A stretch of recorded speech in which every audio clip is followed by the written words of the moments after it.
Right, are we ready to roll? Are you happy? Are you ready for a game of air hockey? I'm always happy. Right.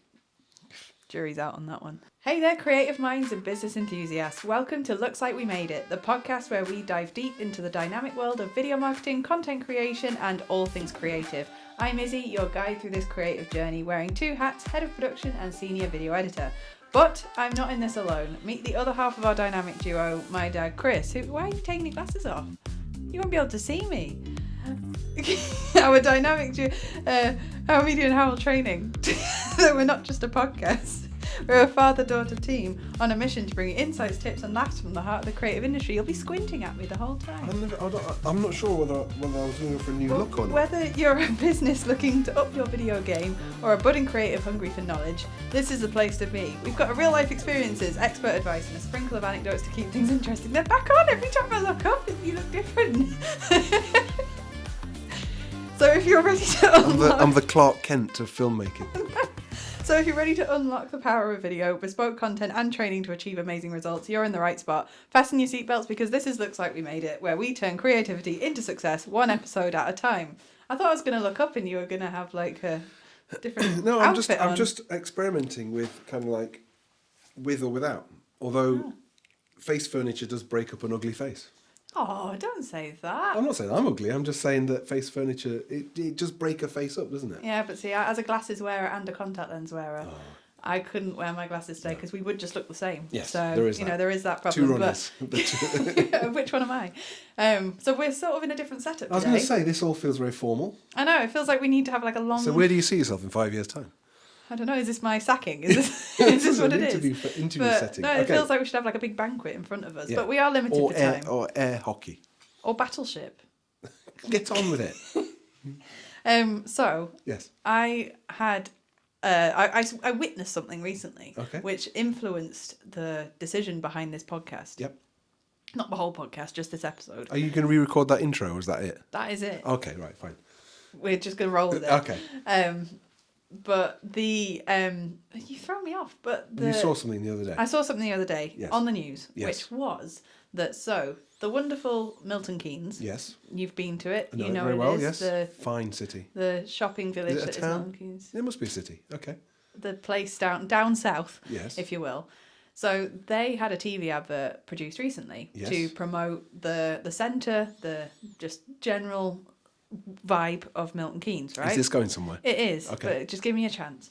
And the whole advert, perfectly nice advert, people walking down the street, people mingling, things happening. The entire advert for Milton Keynes was shot in Glasgow.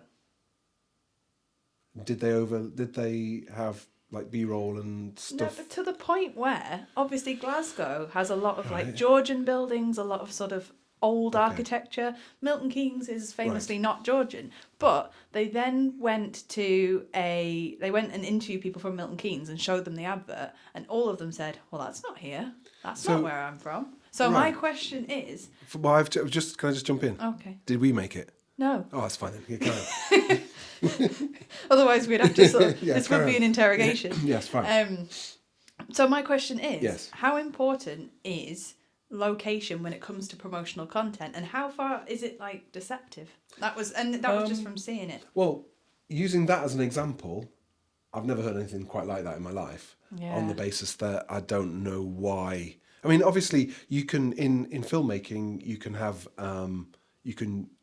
Glasgow is actually quite a good place for that. You can have New York in Glasgow because it's part of the narrative. Bit it's like part Liverpool, part of the storytelling. Yeah, and that works fine.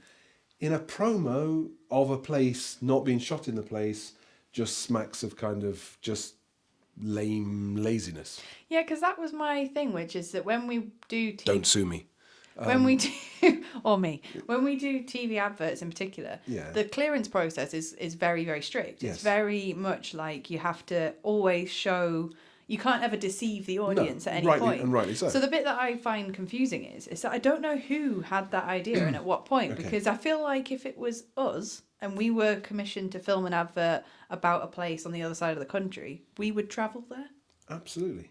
Well, you would, wouldn't you? I mean, in a sense, it kind of, in a sense, the clue is in the brief. So What I would say, and we are literally winging this because we don't know who's involved, what was involved. It's just merely from our perspective, really. I imagine it's probably down to two things. It's probably down to, or three things actually. It's probably down to budget. It's probably down to a lack of actual understanding of the requirement and the topic, and dare I say, probably professional laziness.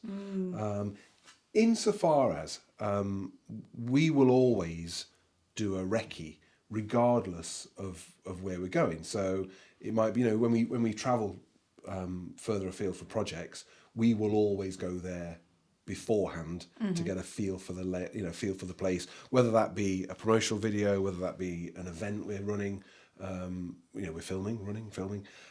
Ultimately, we will always go and have a look at the lay of the land, and also Street View is your friend in these topics, but even before you've even done a recce.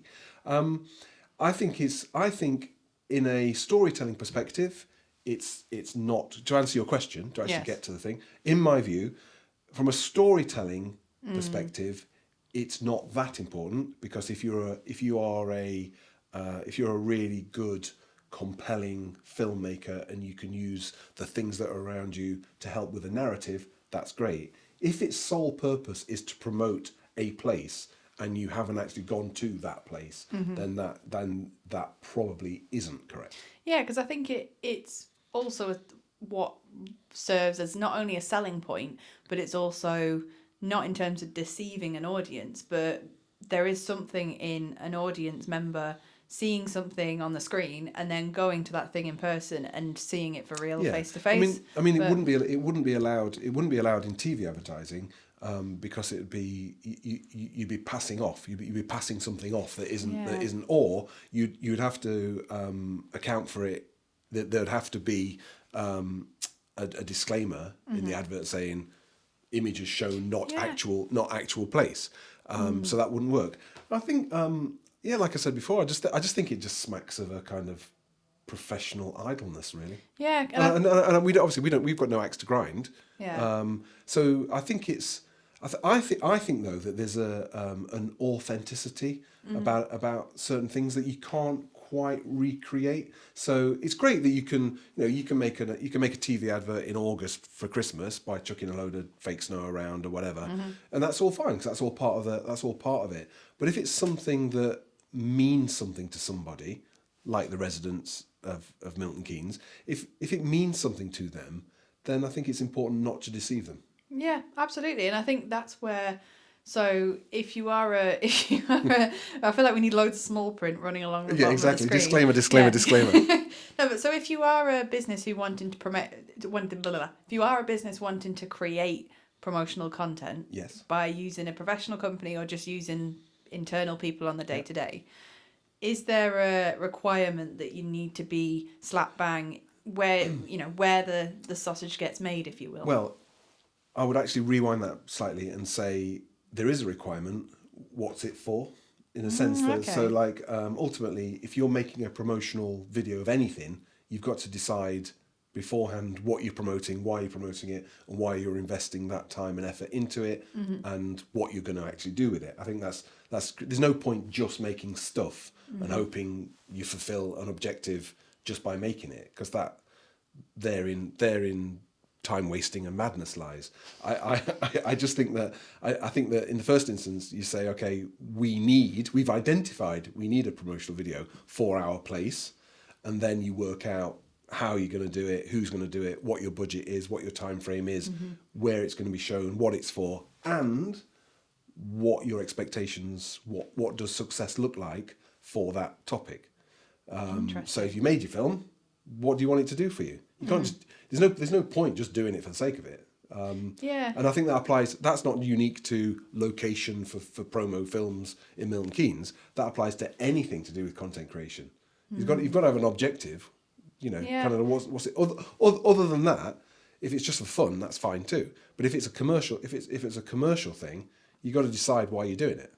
Yeah, absolutely. And I think, and where do what is your opinion on virtual settings as well?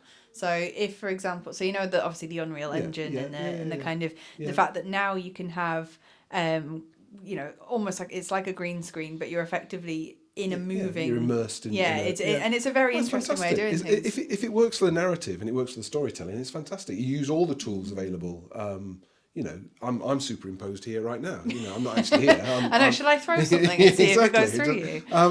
You know, that's fantastic. That's part of a bigger picture. That's part of filmmaking or a process where it's fantasy, where it's just for enjoyment, or it's a kind of a storytelling, a narrative. That's fine. That's all part of it. You literally use all the tools available at your disposal. Yeah. Where it's not fine is the example you gave, where you are passing something off as something else when it isn't that. When you in that regard, you could argue, sounds a bit grand, but you are slightly deceiving the audience. Absolutely, and that's what I was saying, where they then went out and spoke to people from Milton Keynes who all said Milton Keynes was built a lot later. It doesn't have any Georgian buildings. It literally isn't that. You can see even bus stops in it, where the bus stops have the logo for the Transport of Glasgow. That's just lame, though, isn't it? It is, and it's well, that gets me onto another pet topic of mine. I have several, as you know. Go for it. I don't think we've got any associates or colleagues or anybody in Milton Keynes, but I'm prepared to bet there'll be some pretty good, really competent filmmakers in Milton Keynes. 100%. Why weren't they hired to do the job? Yeah, but this is... as they're there anyway. But this is where... So when I saw it initially... So it was initially discussed on another podcast that I listened to, but then I delved deeper, dug deeper and had a look. Yes. But initially when I heard it, I thought, oh, that's the example of someone from a local area hiring an external person from miles away. And I was thinking, well, that's the soapbox we like to stand on, which is if you're promoting the Northeast, you need to be sort of from the Northeast or vice versa. But then I looked deeper and I realised that it was the other way around. And I've never heard of that before, where it was all shot far away. And I just think in terms of, if you are wanting to promote something that has a level of authenticity, it needs to be sort of celebrated. I mean, as you know, I have lots of one-liners, and you just do the work. Okay. Just do the work. There's literally you can dig through any number of factors around, you know, scenarios around how something gets produced. Everybody can have an opinion. You can spend weeks of your life in planning meetings. You can do all sorts of stuff. But ultimately, somebody has got to do some graft. Somebody has to do the work. Do the work. There you go. You can't beat it. Do the work. Do the work. I mean, I know I probably sound like a, you know, whatever, but ultimately, often that's what it boils down to. Yeah. Go and do the work. But then also, I think, so if you're a business who is, like I said, either utilising a production company like us, or they're doing it themselves, whatever it may be, say that they have, like, their office setup is just let's just like a bland office, if you will. There's a lot of, say there's a business out there who, don't look at that, we've got cool funky things around. Right, okay. Alice has spent ages building this set, but but say you're in a building or you're in a situation where the environment that you're in isn't very inspiring. Yes. So the actual work itself might be quite interesting and you want to promote your services, but where you're doing it isn't very interesting. Yeah. What would you say to those people who want to create content, they want to sort of show off, they want to kind of get out there, but they're sort of they feel like they look online and you see people in really flashy offices and really cool places? What would you say to them? I'd say it's not about what's in here, it's about what's in here. You know, like you can take a, I mean, what's an office? It's just a space, isn't it? I mean, ultimately you can make, you just got to imagine it. Just think it. Get a big plant. Get some lights. Ultimately, just, you know, being inspired. You know, it's good to be around sort of inspirational people and inspirational settings and all the rest of it. Get in your car, drive 15 minutes. I reckon in this country, there's nowhere that hasn't got somewhere nice to look at 15 minutes away. Get on a bus. Just go and look at something. Go and look at the sky. Anything. Ultimately, like, you know, creativity doesn't come. You know, it doesn't come looking for you. I think you've got to, like I said, getting back to my do the work bit, you've got to put some effort in. Yeah. You know, great. People have, you know, we have ideas, you have inspirational moments and all that sort of stuff. But ultimately, I do think you've got to go looking for it. I do think that, and it's the same with learning. It's the same with, you know, go and read a book. You know, better yourself kind of from a creative perspective, and it will pay off. Oh, that's very deep. It's deep, was. isn't it? That was. I'm on a roll. I don't know. That would feel like you need like an inspirational porridge. quote. That's what it is. I had porridge this morning. Ready break or porridge? Oh, ready break. I mean, I like a ready break. I had nice Scottish rolled oats. I remember a time where you would demolish a ready break in my lifetime, but I don't know where to take that. I had toast. But I feel like you followed up something very inspirational with porridge, but brain food. I suppose what I'm getting at is that your environment does play a part. Yeah. But in a nutshell, you should use that environment to improve what you're doing. So even if you're from a boring environment, a challenging environment, whatever, you can, you know, inspiration will come. Well, from a practical filmmaking perspective, Yes. the tips that I would give, Yeah. which is something that our filmmakers tend to use, and when we do interviews and when we sort of Yeah, film people, is obviously don't film someone who stood in front of a window. So that's the first thing. If you are going to film someone and you think, oh, the outside looks lovely, let's just stick them in front of the window, they'll just look like they're under witness protection because there'll just be a black line. Yeah. And also you can't control that environment. And you can't control it. But the other thing as well, lighting can do an absolute ton. So even today we've got purple, we've got some colour, we've livened up the set, if you will. Yeah. But also within that is just texture, I think, is something that's really crucial. So if you're filming someone or if we're interviewing someone, even just having something that separates you from the background, having some depth completely. is absolutely crucial. So even just like I said, just a plant or many trophies that we have or anything like that. Trophies. Award. I think the word you're looking for is awards. I think trophies is better. Trophies, I think it's better. Okay, trophies. But I'm a trophy editor. But I think having stuff that builds a bit of depth and have stuff that's happening behind you. It doesn't matter what it is, as long as you sort of look good as well. And try stuff. Try it out. I mean, one amazing thing about where we are digitally at the minute is just make stuff. Look at it, like it, don't like it, delete it, try it. You know, but I'm getting back to my new favourite strapline. Porridge. Just do porridge. No, just do the work. Just literally, you know, like if you the more you do, the better the better you'll become. And preparation is key as well. Preparation, yeah. Just and well, that's a whole different podcast, isn't it? Around, you know, filming is probably the smallest part of what we do as an organisation. Oh yeah. It's everything you do beforehand and everything you do afterwards. Yeah. That bit in the middle is actually that comes through having a plan, doesn't it? And looking at things in you know.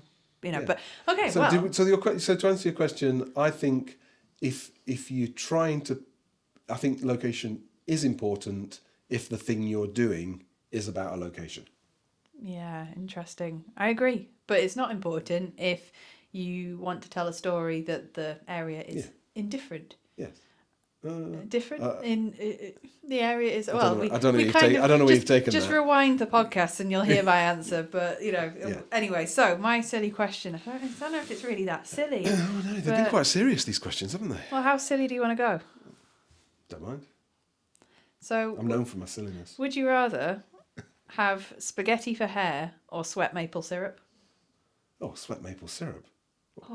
Because I've had no hair for forever. Oh no, it'd be great. Because I saw it and I thought, I don't know. Because that's a strange one. I'd rather, I've lived without hair for many, many decades. But then it's a snack if you want. Mine would have to be spaghetti for hair. What do you think, Alice? You're nodding. Yeah. Okay. Well, then that's it then. But then sweating, like the other day when my car wouldn't start and we had. You'd be sticky as anything. I'd be really. That'd be a lot. That'll be a lot of maple syrup. That would. We'd have to mop you with pancakes. Exactly. Okay, interesting. So that was as silly as I can take it. Yes. I don't think I can go further than that. Okay. But so you asked for silly, I took it. I took it somewhere. Okay, so that was it for today. If you do want to, I don't even know. We need an outro. Do it. If you want to get involved and be on the podcast, you can do by just dropping us a message. We're on... The bar's pretty high, as you can see. Don't say that. We've been doing this for years now. Or you can head to our website, www.howellmedia.co.uk. We are on YouTube, where you'll probably be watching this right now. Also LinkedIn and Facebook and Instagram as well. So that's it for today, and we'll be back in a couple of weeks. Bye for now. Bye.